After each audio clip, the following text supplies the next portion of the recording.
Hello there, my name's Joe and welcome to my channel.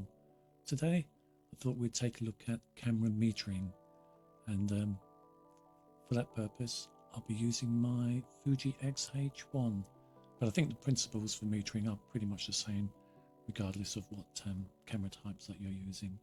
So let's take a look at camera metering.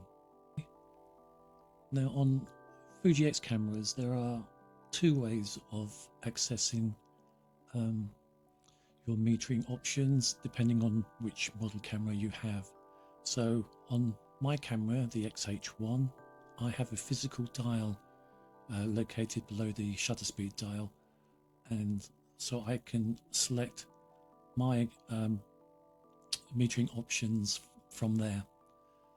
Cameras that do not have that physical dial will select metering from the menus, and if you go into the menu system you would go into your shooting menu, and from there you will have a photometry option, and you go into that. I don't have this option because I have the dial, but you would go into your shooting setting menu, go into photometry, and there you'll be able to choose your metering options. Now, one thing you need to be aware of with Fuji cameras is that for your metering options to work, you must have the face eye detection setting switched off on your camera. Now, on my camera, the H1, because I have the physical dial, I can move that dial to my heart's content, but if the face eye detection is switched on, it's having no effect. So however, if you're using the photometry menu and you have face eye detection switched on, that menu would likely be grayed out, and that would give you a hint that there's something going on and you need to think about. You don't get that with the physical dial. So I hope that makes sense. Just to repeat that, whether you're using the physical metering dial or you're accessing your metering options via the photometry menu, you must have face and eye detection switched off. To switch off face eye detection, just go to the AF/MF option in your menu and then select face eye detection setting and then switch that off.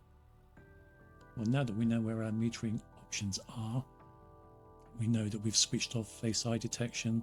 Let's take a quick look at the description for each of the options that we get. On my particular camera, I get 4 options. I believe on some Fujis there are just the 3, but we'll run through the 4 of them now. So the first metering option is spot. Spot metering meters at the center of the frame to 2% of the total frame area. Next we have center weighted. Now, center weighted metering meters the entire frame but assigns the most weight to the center. Next we have multi-metering. I think this is also called evaluative and matrix metering on other camera systems. So multi-metering determines the exposure based on composition, color and brightness. Now, Fuji recommend this for most situations, so if you're unsure of which option to take, Fuji recommend this is the go-to option. And finally we have average metering. Now, with average metering, exposure is set to the average. It provides consistent exposure across multiple images with the same lighting. This can be effective for landscape and portraits of subjects dressed in black or white. Now, another useful option you have with your Fuji cameras is to link focusing to metering, and let's run through what we need to enable that. So first of all, you need to go to your focusing menu, so your AF/MF menu. So we come up here come across, and then come down,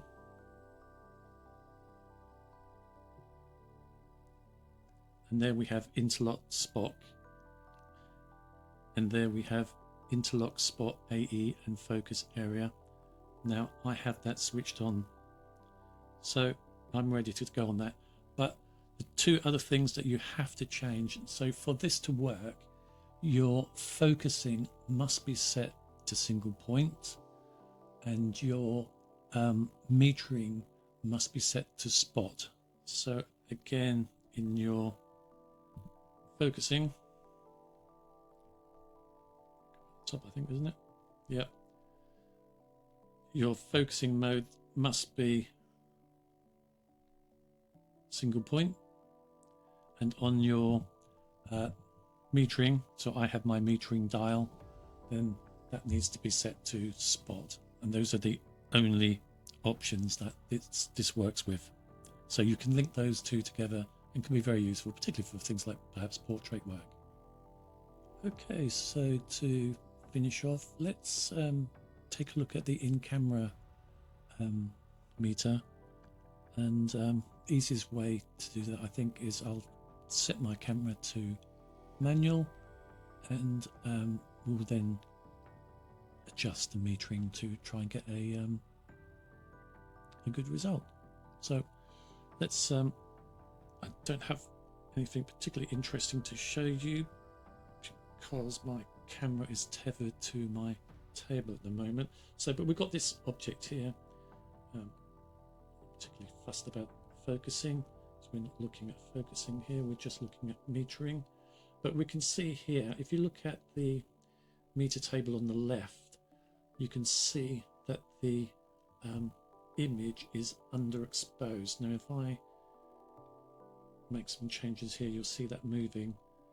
So we can see we want to get that little dot up to the 0, and I'm going to, on this occasion, I'm going to be moving the ISO up to reach 0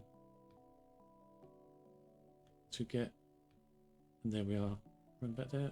No, there we go. Okay, so we're pretty much on board there with the correct exposure now.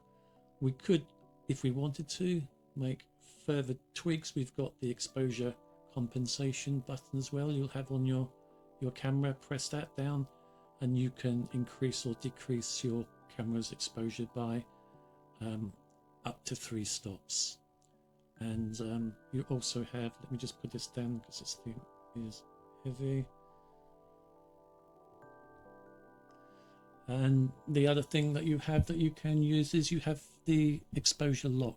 So you can pretty basically point your camera at, in the direction that you want to take your picture.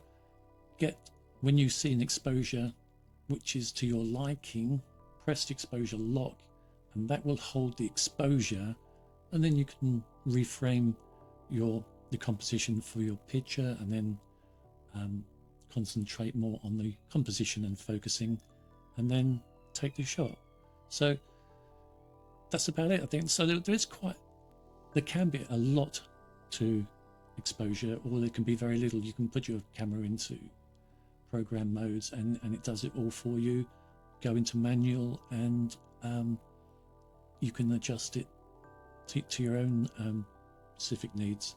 But there you go. So that's about pretty much as much as I know on the subject. I hope you found some of this useful, and thank you very much for your time, and goodbye.